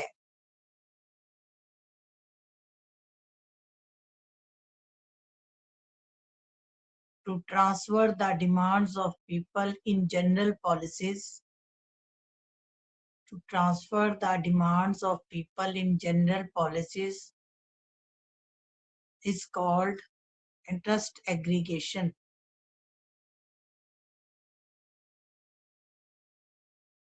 सारा लिख लो, कुछ नहीं है, फिर मैं तुहानू बाद समझाती। ठीक है बेटे। ਹੁਣ ਕੀ ਹੈ ਕਿ ਲੋਕਾਂ ਨੇ ਮੰਗਾਂ ਰੱਖਤੀਆਂ, ਕਿਸਾਨਾਂ ਨੇ ਅਲੱਗ ਮੰਗਾਂ ਰੱਖੀਆਂ, ਵਿਦਿਆਰਥੀਆਂ ਨੇ ਅਲੱਗ ਮੰਗਾਂ ਰੱਖੀਆਂ, ਅਧਿਆਪਕਾਂ ਨੇ ਰੱਖਤੀਆਂ, ਵਪਾਰੀਆਂ ਨੇ ਰੱਖਤੀਆਂ, ਮਜ਼ਦੂਰਾਂ ਨੇ ਰੱਖਤੀਆਂ, ਹਰੇਕ ਨੇ ਮੰਗਾਂ ਰੱਖਤੀਆਂ। ਹੁਣ ਪ੍ਰਣਾਲੀ ਕੋਲ ਇੰਨਾ ਧਨ ਨਹੀਂ ਹੈਗਾ, ਇੰਨਾ ਕੁਝ ਨਹੀਂ ਹੈਗਾ ਕਿ ਪ੍ਰਣਾਲੀ ਸਭ ਦੀਆਂ ਮੰਗਾਂ ਮੰਨੇ। ਫਿਰ ਪ੍ਰਣਾਲੀ ਕੀ ਕਰਦੀ ਹੈ, ਮੰਗਾਂ ਦਾ ਪਤਾ ਕਿੱਥੋਂ ਲੱਗਦਾ? ਰਾਜਨੀਤਿਕ ਦਲਾਂ ਰਾਹੀਂ। ਵਿਰੋਧੀ ਪਾਰਟੀਆਂ ਖਾਸ ਤੌਰ ਤੇ ਰੌਲਾ ਪਾਉਂਦੀਆਂ ਵੀ ਦੇਖੋ ਜੀ ਆਹ ਨਹੀਂ ਹੋਇਆ, ਸਰਕਾਰ ਦੇਖੇ। ਫਿਰ ਵਿਰੋਧੀ ਪਾਰਟੀਆਂ ਲੋਕੀ ਹੁਣ ਤੁਸੀਂ ਦੇਖੋ, ਜੇ ਕਰੋਨਾ ਹੈ, ਜੇ ਕਾਂਗਰਸ ਦੀ ਸਰਕਾਰ ਹੈ ਤਾਂ ਅਕਾਲੀ ਰੌਲਾ ਪਾਉਂਦੇ ਵੀ ਆਹ ਦੇਖੋ ਜੀ ਇਹਨਾਂ ਤੋਂ ਕਰੋਨਾ ਕੰਟਰੋਲ ਨਹੀਂ ਹੋ ਰਿਹਾ, ਆਹ ਦੇਖੋ ਲੋਕਾਂ ਨੂੰ ਟੀਕੇ ਨਹੀਂ ਲੱਗ ਰਹੇ, ਆਹ ਦੇਖੋ ਜੀ ਲੋਕਾਂ ਨੂੰ ਆਕਸੀਜਨ ਨਹੀਂ ਮਿਲ ਰਹੀ। ਤੇ ਜੇ ਅਕਾਲੀਆਂ ਦੀ ਸਰਕਾਰ ਹੁੰਦੀ ਫਿਰ ਕਾਂਗਰਸ ਨੇ ਰੌਲਾ ਪਾਉਣਾ ਸੀ ਵੀ ਆਹ ਦੇਖੋ ਜੀ ਅਕਾਲੀਆਂ ਤੋਂ ਆ ਨਹੀਂ ਹੋ ਰਿਹਾ। ਸਾਨੂੰ ਕਿੱਥੋਂ ਪਤਾ ਲੱਗਦਾ ਹੈ? ਰਾਜਨੀਤਿਕ ਦਲ ਰੌਲਾ ਪਾ ਕੇ ਦੱਸਦੇ ਆ ਵੀ ਆਹ ਕੰਮ ਨਹੀਂ ਹੋਇਆ, ਆਹ ਕੰਮ ਨਹੀਂ ਹੋਇਆ। ਸਰਕਾਰ ਜਿਹੜੀ ਸੱਤਾਧਾਰੀ ਸਰਕਾਰ ਹੈ ਉਹ ਤੋਂ ਦੱਸੀ ਜਾਂਦੀ ਹੈ ਵੀ ਅਸੀਂ ਆਹ ਕਰਤਾ। ਵਿਰੋਧੀ ਪਾਰਟੀਆਂ ਰੌਲਾ ਪਾਉਂਦੀਆਂ ਵੀ ਦੇਖੋ ਜੀ ਆਹ ਦੇਖੋ ਵਿਚਾਰੇ ਟੀਚਰ ਰੋਈ ਜਾਂਦੇ। ਹੁਣ ਟੀਚਰ ਹੈ ਬੇਰੁਜ਼ਗਾਰ ਨੇ, ਜਾਂ ਟੀਚਰਾਂ ਨੂੰ 6-6 ਹਜ਼ਾਰ ਦੇ ਉੱਤੇ ਟੀਚਰ ਰੱਖੇ ਹੋਏ ਨੇ, ਕਈ ਸਾਲਾਂ ਤੋਂ ਰੱਖੇ ਹੋਏ ਨੇ। ਅਕਾਲੀ ਆਏ, ਅਕਾਲੀਆਂ ਨੇ ਪੱਕੇ ਨਹੀਂ ਕੀਤੇ, ਕਾਂਗਰਸ ਆਈ, ਕਾਂਗਰਸ ਨੇ ਪੱਕੇ ਨਹੀਂ ਕੀਤੇ। ਅਕਾਲੀਆਂ ਦੀ ਵਾਰੀ ਕਾਂਗਰਸੀ ਕਹਿੰਦੇ ਸੀਗੇ ਵੀ ਇਹਨਾਂ ਨੂੰ ਪੱਕੇ ਕਿਉਂ ਨਹੀਂ ਕਰਦੇ ਬਈ, ਇਹ ਵਿਚਾਰੇ ਹੜਤਾਲਾਂ ਕਰਦੇ ਨੇ। ਹੁਣ ਕਾਂਗਰਸ ਦੀ ਵਾਰੀ ਅਕਾਲੀ ਰੌਲਾ ਪਾਉਂਦੇ ਨੇ ਵੀ ਇਹਨਾਂ ਨੂੰ ਪੱਕੇ ਕਿਉਂ ਨਹੀਂ ਕਰਦੇ ਵੀ ਹੜਤਾਲਾਂ ਕਰਦੇ ਨੇ। ਵਿਰੋਧੀ ਪਾਰਟੀਆਂ ਦਾ ਕੰਮ ਹੁੰਦਾ ਹੈ ਰੌਲਾ ਪਾਉਣਾ ਤੇ ਇਹ ਦੱਸਣਾ ਵੀ ਸਰਕਾਰ ਨੇ ਕੰਮ ਨਹੀਂ ਕੀਤੇ। ਸੋ ਸਰਕਾਰ ਨੇ ਕੀ ਕਰਨਾ ਹੈ, ਜਿਹੜੀਆਂ ਖਾਸ ਮੰਗਾਂ, ਜਿਹੜੀਆਂ ਕਿ ਇਕੱਠੀਆਂ ਮੰਗਾਂ। ਹੁਣ ਮੰਨ ਲਓ ਤੁਹਾਡੇ ਚੋਂ ਕੋਈ ਇੱਕ ਬੱਚਾ ਕਹਿ ਜਾਂਦਾ ਮੈਡਮ ਜੀ ਸਕੂਲ 'ਚ ਗਾਰਡਨ ਬਣਾਓ, ਕੋਈ ਬੱਚਾ ਕਹਿ ਜਾਂਦਾ ਮੈਡਮ ਜੀ ਸਕੂਲ 'ਚ ਪਹਿਲਾਂ ਵਾਲ ਲਗਵਾਓ, ਕੋਈ ਕਹਿੰਦਾ ਜੀ ਸਕੂਲ ਦੇ ਵਿੱਚ ਤੁਸੀਂ ਪਾਣੀ ਦਾ ਪ੍ਰਬੰਧ ਕਰੋ, ਕੋਈ ਕਹਿੰਦਾ ਮੈਡਮ ਸਾਡੀਆਂ ਛੱਤਾਂ ਚੌਂਦੀਆਂ ਉਹ ਕਰੋ, ਕੋਈ ਕਹਿੰਦਾ ਸਾਡੇ ਮੈਡਮ ਕੰਪਿਊਟਰ ਲਿਆ ਕੇ ਦਿਓ। ਮੰਨ ਲਓ ਸਕੂਲ ਦੀਆਂ ਤੁਸੀਂ 10-15 ਡਿਮਾਂਡਾਂ ਰੱਖਤੀਆਂ ਅਲੱਗ-ਅਲੱਗ। ਫਿਰ ਅਸੀਂ ਕੀ ਦੇਖਣਾ ਹੈ ਵੀ ਇਹਨਾਂ 'ਚੋਂ ਕਿਹੜੀ ਮੰਗ ਹੈ ਜਿਹੜੀ ਪੂਰੀ ਕੀਤੀ ਜਾਵੇ ਤਾਂ ਜੋ ਕਾਫੀ ਜ਼ਿਆਦਾ ਬੱਚਿਆਂ ਦਾ ਭਲਾ ਹੋ। ਤਾਂ ਸਾਨੂੰ ਲੱਗੂਗਾ ਕਿ ਪਾਣੀ ਦੀ ਮੰਗ ਬਹੁਤ ਜ਼ਰੂਰੀ ਹੈ। ਪਾਣੀ ਜੇ ਆਪਾਂ ਕਰ ਦਈਏ ਤਾਂ ਪਾਣੀ ਦੇ ਨਾਲ ਸਭ ਨੂੰ ਫਾਇਦਾ ਹੋ ਜਾਏ। ਠੀਕ ਇਸੇ ਤਰੀਕੇ ਨਾਲ ਜਦੋਂ ਸਰਕਾਰ ਕੋਲ ਮੰਗਾਂ ਪਹੁੰਚ ਜਾਂਦੀਆਂ ਨੇ ਤਾਂ ਸਰਕਾਰ ਉਹਨਾਂ ਵਿੱਚੋਂ ਮੰਗਾਂ ਨੂੰ ਇਕੱਠਾ ਕਰਕੇ ਕੁਝ ਇੱਕ ਆਮ ਫੈਸਲੇ ਲੈ ਲੈਂਦੀ ਕਿ ਅਸੀਂ ਏਦਾਂ ਕਰਾਂਗੇ, ਅਸੀਂ ਏਦਾਂ ਕਰਾਂਗੇ। ਸੋ ਮੰਗਾਂ ਸੰਬੰਧੀ ਆਮ ਨੀਤੀਆਂ, ਆਮ ਫੈਸਲੇ ਲੈਣ ਨੂੰ ਹਿੱਤ ਸਮੂਹੀਕਰਨ ਕਿਹਾ ਜਾਂਦਾ ਹੈ। ਠੀਕ ਹੈ ਜੀ। ਨੰਬਰ 4 ਰਾਜਨੀਤਿਕ ਸੰਚਾਰ। ਚੌਥਾ ਕੰਮ ਹੈ ਰਾਜਨੀਤਿਕ ਸੰਚਾਰ, ਪੋਲੀਟੀਕਲ ਕਮਿਊਨੀਕੇਸ਼ਨ। ਇਹਦੇ ਤੇ ਵੈਰੀ ਇੰਪੋਰਟੈਂਟ ਲਿਖ ਲਓ, ਨਾਲ ਹੀ ਲਿਖ ਲਓ, ਕੁਐਸਚਨ ਆਣਾ ਹੀ ਆਣਾ ਹੈ। ਰਾਜਨੀਤਿਕ ਸੰਚਾਰ ਤੋਂ ਕੀ ਭਾਵ ਹੈ? ਲਿਖੋ, ਜਿਹੜੇ ਸਾਧਨਾਂ ਰਾਹੀਂ ਲੋਕਾਂ ਦੀਆਂ ਮੰਗਾਂ ਸਰਕਾਰ ਤੱਕ ਪਹੁੰਚਦੀਆਂ ਹਨ, ਜਿਹੜੇ ਸਾਧਨਾਂ ਰਾਹੀਂ ਲੋਕਾਂ ਦੀਆਂ ਮੰਗਾਂ ਸਰਕਾਰ ਤੱਕ ਪਹੁੰਚਦੀਆਂ ਹਨ ਅਤੇ ਸਰਕਾਰ ਦੇ ਨਿਰਣੇ ਲੋਕਾਂ ਤੱਕ ਪਹੁੰਚਦੇ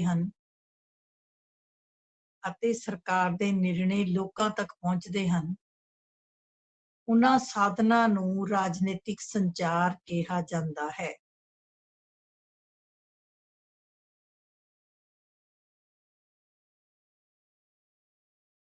The means by which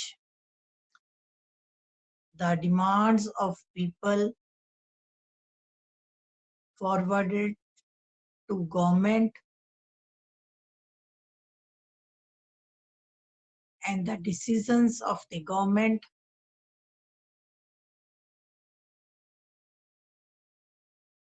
forwarded towards people. These all means of communication are called political communication. These all means of communication, ਇਹਨਾਂ ਸਾਰੇ ਸਾਧਨਾਂ ਨੂੰ ਰਾਜਨੀਤਿਕ ਸੰਚਾਰ ਕਿਹਾ ਜਾਂਦਾ ਹੈ। ਰਾਜਨੀਤਿਕ ਸੰਚਾਰ ਦੇ ਸਾਧਨ ਕਿਹੜੇ-ਕਿਹੜੇ ਹਨ? ਲਿਖੋ, ਅਖਬਾਰਾਂ, radio, television, WhatsApp, all social media, Twitter, ਤੁਹਾਡੇ ਮੇਰੇ ਨਾਲੋਂ ਵੱਧ ਤੁਹਾਨੂੰ ਪਤਾ। ਠੀਕ ਹੈ, ਇਹ ਸਭ ਰਾਜਨੀਤਿਕ ਸੰਚਾਰ ਦੇ ਸਾਧਨ ਹਨ। These all are the means of political communication. ਹਾਂ, ਸਾਨੂੰ ਕਿੱਦਾਂ ਪਤਾ ਲੱਗਦਾ ਹੈ ਵੀ ਕਿਸਾਨਾਂ ਨੇ ਕਿਆ ਮੰਗਾਂ ਨੇ? ਅਖਬਾਰਾਂ ਤੋਂ, ਰੇਡੀਓ ਤੋਂ, ਟੈਲੀਵਿਜ਼ਨ ਤੋਂ। सरकार ने मन्निया कि नहीं मन्निया ये भी कित्थों पता लगता है? अखबारां तो, रेडियो तो, टैलीविजन तो आए दिन तुसीं देख लैंदे हो जी अज किसानां दी गलबात हुई है सरकार नाल, सानूं थोड़ा दस्सण आउंदे, किसान भी नहीं दस्सण आउंदे, सरकार भी नहीं दस्सण आउंदी। अखबारां, रेडियो, टैलीविजन, WhatsApp, ट्विटर, सारा फेसबुक, तुहाडे सारे सोशल मीडिया ਉਹ ਸਾਧਨ ਜਿਨ੍ਹਾਂ ਰਾਹੀਂ ਲੋਕਾਂ ਦੀਆਂ ਮੰਗਾਂ ਸਰਕਾਰ ਤੱਕ ਪਹੁੰਚਦੀਆਂ, ਸਰਕਾਰ ਬਦਲੇ ਵਿੱਚ ਕੀ ਡਿਸੀਜਨ ਲੈਂਦੀ ਹੈ ਉਹ ਲੋਕਾਂ ਤੱਕ ਪਹੁੰਚਦੇ ਹਨ। These all are called the political means of political communication। ਠੀਕ ਹੈ ਜੀ।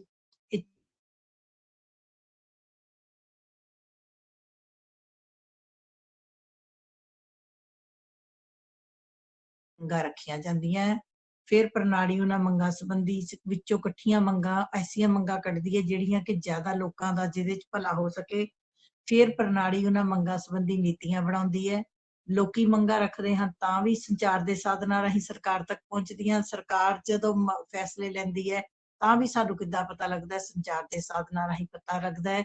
ਅਤੇ ਹਰੇਕ ਰਾਜਨੀਤਿਕ ਪ੍ਰਣਾਲੀ ਚੰਗੀਆਂ ਪਰੰਪਰਾਵਾਂ ਨੂੰ, ਚੰਗੇ ਰੀਤੀ ਰਿਵਾਜਾਂ ਨੂੰ ਇੱਕ ਪੀੜ੍ਹੀ ਤੋਂ ਦੂਜੀ ਪੀੜ੍ਹੀ ਤੱਕ ਲਿਜਾਣ ਦਾ ਕੰਮ ਕਰਦੀ ਹੈ। ਮਾੜੀਆਂ ਚੀਜ਼ਾਂ ਨੂੰ ਖਤਮ ਕਰਨਾ ਚਾਹੁੰਦੀ ਹੈ, ਚੰਗੀਆਂ ਚੀਜ਼ਾਂ ਨੂੰ ਮੇਨਟੇਨ ਕਰਨਾ ਚਾਹੁੰਦੀ ਹੈ। ਇਹ ਸਾਰੇ ਕੰਮ ਨੂੰ ਨਿਵੇਸ਼ ਕਾਰਜ ਕਿਹਾ ਜਾਂਦਾ। ਕਾਰਜ ਕਿੰਨੀ ਤਰ੍ਹਾਂ ਦੇ ਨੇ? 4 ਤਰ੍ਹਾਂ ਦੇ। Number 1 is political socialise recruitment, ਰਾਜਨੀਤਿਕ ਸਮਾਜੀਕਰਨ ਅਤੇ ਰਾਜਨੀਤਿਕ ਭਰਤੀ। ਨੰਬਰ 2 ਹਿੱਤ ਸਰੂਪੀਕਰਨ ਜਾਂ ਹਿੱਤ ਸਪਸ਼ਟੀਕਰਨ, ਇੰਟਰਸਟ ਆਰਟੀਕੂਲੇਸ਼ਨ। ਨੰਬਰ 3 ਹਿੱਤ ਸਮੂਹੀਕਰਨ, ਇੰਟਰਸਟ ਐਗਰੀਗੇਸ਼ਨ। ਠੀਕ ਹੈ ਜੀ। ਨੰਬਰ 4 ਰਾਜਨੀਤਿਕ ਸੰਚਾਰ। ਇਹ ਸੀ ਤੁਹਾਡੇ ਨਿਵੇਸ਼ ਕਾਰਜ। ਅੱਗੇ ਲਿਖੋ ਨਿਕਾਸ ਕਾਰਜ। ਥੋੜਾ ਜਿਹਾ ਮੈਂ ਕਰਵਾ ਕੇ ਈਜ਼ੀ ਹੈ, ਨਿਕਾਸ ਕਾਰਜ ਈਜ਼ੀ ਨੇ, ਫਿਰ ਆਪਾਂ ਖਤਮ ਕਰਾਂਗੇ ਕਲਾਸ। ਨਿਕਾਸ ਕਾਰਜ ਆਊਟਪੁੱਟ ਫੰਕਸ਼ਨਸ। ਹੁਣ ਉੱਥੇ ਮੈਂ ਕੀ ਦੱਸਿਆ ਸੀ ਸ਼ੁਰੂ ਵਿੱਚ? ਰਾਜਨੀਤਿਕ ਪ੍ਰਣਾਲੀ ਦਾ ਮੁੱਖ ਕੰਮ ਕੀ ਹੈ? ਨਿਵੇਸ਼ਾਂ ਨੂੰ ਨਿਕਾਸਾਂ ਵਿੱਚ ਬਦਲਣਾ। Output functions. ਹੁਣ ਲੋਕਾਂ ਨੇ ਮੰਗਾਂ ਰੱਖਤੀਆਂ, ਪ੍ਰਣਾਲੀ ਕੋਲ ਪਹੁੰਚ ਗਈਆਂ। ਹੁਣ ਕੀ ਪ੍ਰਣਾਲੀ ਮੰਗਾਂ ਸੰਬੰਧੀ ਨਿਰਣੇ ਲਏਗੀ। ਹੁਣ 3 ਕੰਮ ਹੋਣਗੇ। ਨੰਬਰ 1 ਲੋਕਾਂ ਦੀਆਂ ਮੰਗਾਂ ਸੰਬੰਧੀ ਕਾਨੂੰਨ ਬਣਾਏ ਜਾਣਗੇ। ਨੰਬਰ 2 ਬਣੇ ਹੋਏ ਕਾਨੂੰਨਾਂ ਨੂੰ ਲਾਗੂ ਕੀਤਾ ਜਾਏਗਾ।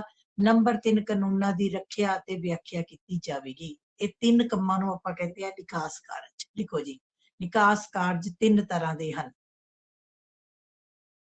ਨਿਵੇਸ਼ ਕਾਰਜ 4 ਤਰ੍ਹਾਂ ਦੇ ਸੀ, ਨਿਕਾਸ ਕਾਰਜ 3 ਤਰ੍ਹਾਂ ਦੇ ਹਨ। ਨੰਬਰ 1 ਨਿਯਮ ਨਿਰਮਾਣ ਕਾਰਜ, law making functions। नंबर 2 नियम प्रयोग कारज, law application functions। नंबर 3 नियम निर्णय कारज, law adjudication functions। बेटे law भी आ सकता है शब्द, रूल भी आ सकता है, नाल ही रूल भी लिख लो। Rule making, rule application, rule interpretation या एजुकेशन। ठीक है जी। ਹੁਣ ਪਹਿਲਾ ਲਿਖੋ ਨਿਯਮ ਨਿਰਮਾਣ ਕਾਰਜ। ਸੌਖਾ ਕਰਕੇ ਆਪਣੇ ਭਾਸ਼ਾ 'ਚ ਲਿਖਣਾ ਹੈ ਨਿਯਮ ਨਿਰਮਾਣ ਕਾਰਜ। ਲਿਖੋ ਲੋਕਾਂ ਅਤੇ ਲੋਕਾਂ ਦੀਆਂ ਮੰਗਾਂ ਸੰਬੰਧੀ, ਲੋਕਾਂ ਅਤੇ ਲੋਕਾਂ ਦੀਆਂ ਮੰਗਾਂ ਸੰਬੰਧੀ ਜਦੋਂ ਪ੍ਰਣਾਲੀ ਕਾਨੂੰਨ ਬਣਾਉਂਦੀ ਹੈ, ਮੰਗਾਂ ਪੂਰੀਆਂ ਕਰਨ ਲਈ ਕਾਨੂੰਨ ਬਣਾਉਣੇ ਪੈਣੇ। ਲੋਕਾਂ ਅਤੇ ਲੋਕਾਂ ਦੀਆਂ ਮੰਗਾਂ ਸੰਬੰਧੀ ਜਦੋਂ ਪ੍ਰਣਾਲੀ ਕਾਨੂੰਨ ਬਣਾਉਂਦੀ ਹੈ ਤਾਂ ਇਸ ਨੂੰ ਨਿਯਮ ਨਿਰਮਾਣ ਕਾਰਜ ਕਿਹਾ ਜਾਂਦਾ ਹੈ। ਹਾਂਜੀ, ਨਿਯਮ ਨਿਰਮਾਣ ਕਾਰਜ ਕਾਨੂੰਨ ਬਣਾਉਣ ਦਾ ਕੰਮ ਕੌਣ ਕਰਦਾ ਹੈ? ਹਾਂਜੀ करो 1 मिनट ਲਈ माइक ऑन। विधान पालिका। विधान पालिका जी। विधान पालिका कार्यपालिका। देखो जी, नियम निर्माण कार्य विधान पालिका करती है।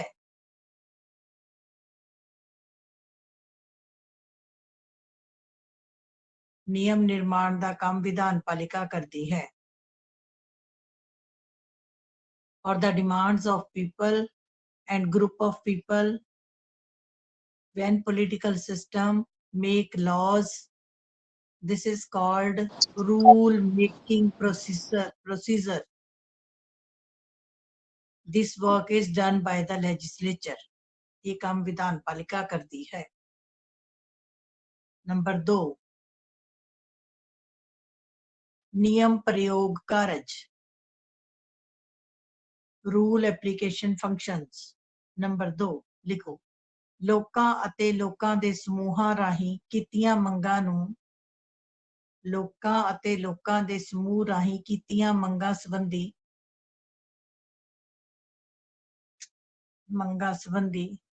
ਜਦੋਂ ਪ੍ਰਣਾਲੀ ਬਣੇ ਹੋਏ ਕਾਨੂੰਨਾਂ ਨੂੰ ਲਾਗੂ ਕਰਦੀ ਹੈ। ਲੋਕਾਂ ਅਤੇ ਲੋਕਾਂ ਦੀਆਂ ਮੰਗਾਂ ਸੰਬੰਧੀ ਬਣੇ ਹੋਏ ਕਾਨੂੰਨਾਂ ਨੂੰ ਜਦੋਂ ਪ੍ਰਣਾਲੀ ਲਾਗੂ ਕਰਨ ਦਾ ਕੰਮ ਕਰਦੀ ਹੈ ਤਾਂ ਇਸ ਨੂੰ ਨਿਯਮ ਪ੍ਰਯੋਗ ਕਾਰਜ ਕਿਹਾ ਜਾਂਦਾ ਹੈ। ਇਹ ਕੰਮ ਕਾਰਜਪਾਲਿਕਾ ਕਰਦੀ ਹੈ।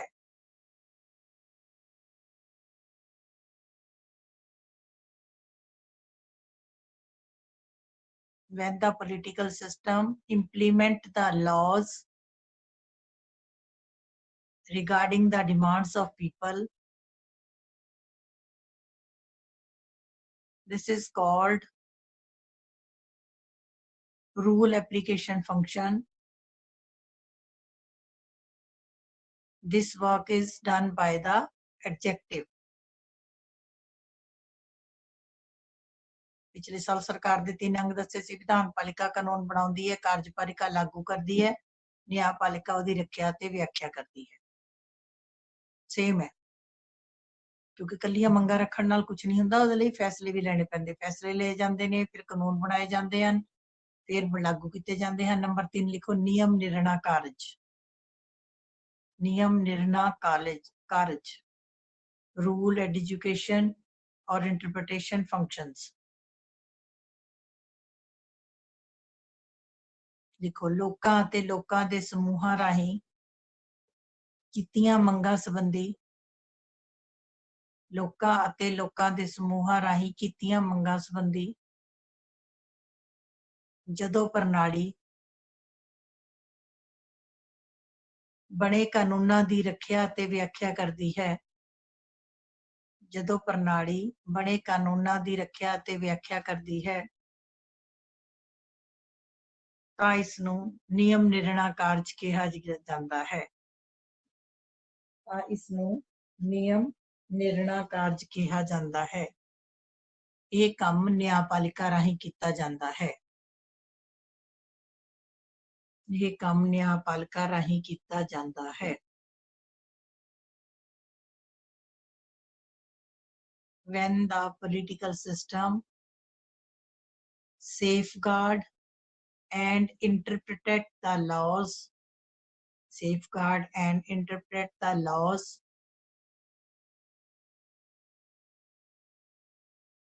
for the demands of people,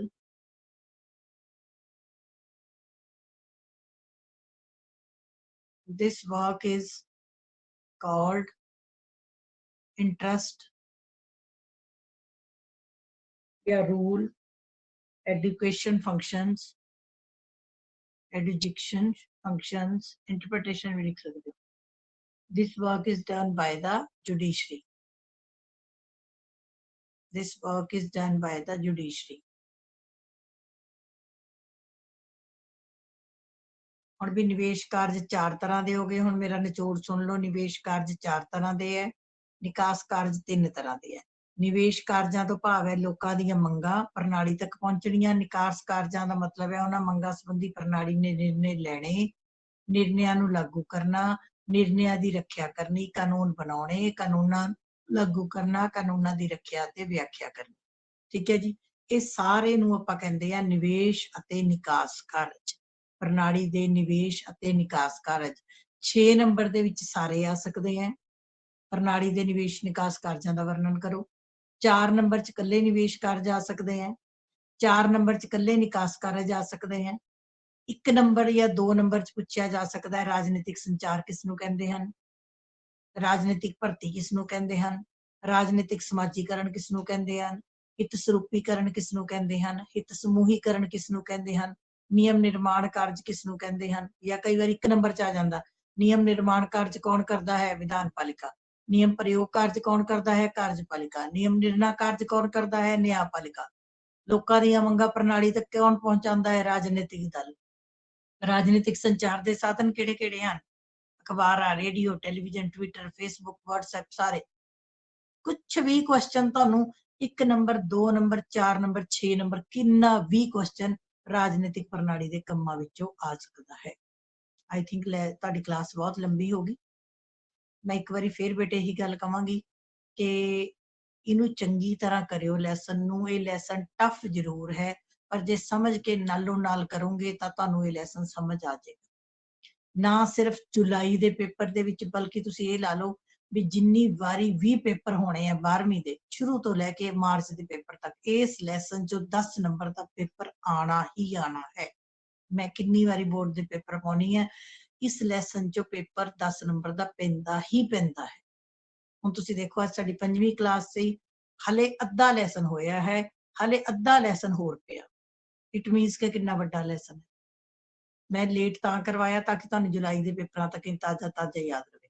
ਇਹਦੇ ਨਾਲ ਨਾਲ ਆਪਣਾ ਸੰਸਦੀ ਪ੍ਰਣਾਲੀ ਵਾਲਾ B ਭਾਗ ਦਾ ਲੈਸਨ ਤੇ ਲੋਕਤੰਤਰ ਦੀਆਂ ਚੁਣੌਤੀਆਂ ਅਤੇ ਸੁਝਾਅ ਅਤੇ ਲੋਕਤੰਤਰ ਦੀਆਂ ਵਿਸ਼ੇਸ਼ਤਾਵਾਂ, ਜਿਹੜਾ ਲੈਸਨ ਮੈਂ ਕਰਾਇਆ ਉਹ ਵੀ ਜੁਲਾਈ ਦੇ ਪੇਪਰ ਦੇ ਲਈ ਤਿਆਰ ਕਰ। ਠੀਕ ਹੈ ਜੀ। ਇਹਦੇ ਵਿੱਚ ਬੇਟੇ ਤੁਸੀਂ ਕਿਸੇ ਬੱਚੇ ਨੇ ਵੀ ਮੈਂ ਫੇਰ ਰਿਪੀਟ ਕਰ ਰਹੀ ਹਾਂ ਕਿ ਕਿਸੇ ਵੀ